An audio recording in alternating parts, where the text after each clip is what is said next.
natin.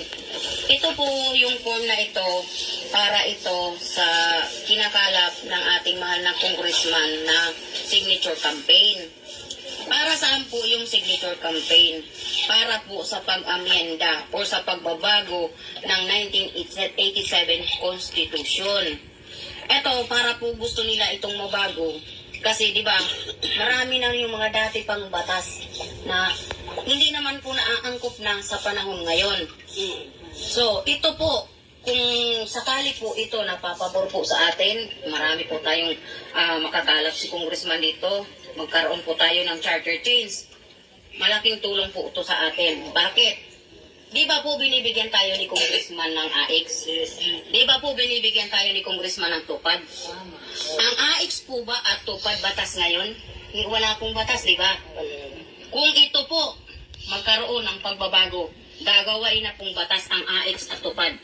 Hindi lang po kayo, hindi lang po tayo makikinabang. Lahat na po ng mga kamag-anak natin. At buong Pilipinas po. Di ba po laking tulong giginhawa tayo?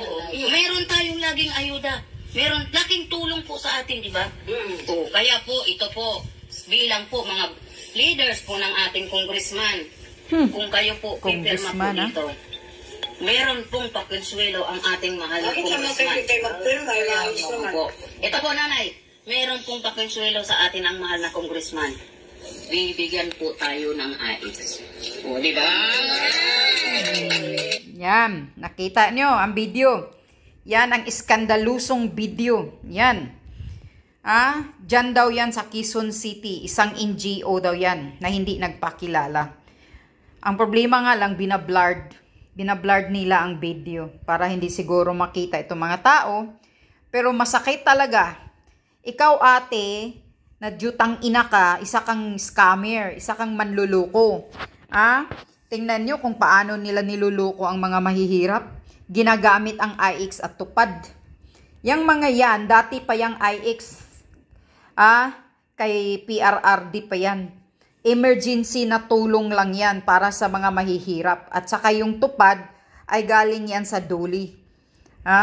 Para lang yan sa mga emergency na mga tulong. Sinasakyan, ginagamit ang IX at tupad. Yan ang pinakamasakit na madali talagang lukuhin ang mga taong nasa laylayan. Binablurred lang nila ang video, hindi masyadong malinaw. Grabe, ang sarap mong tirisin. Kaninong pera yan? Pera ni ni congressman para lang kayo magperma? Para daw kayo makatanggap na lagi ng maisa batas na daw yung IX at tupad. Langya ka. Scammer kang malaki. Sana nagpakilala ka. Sinong pangalan mo? Pakita mo yung mukha mo.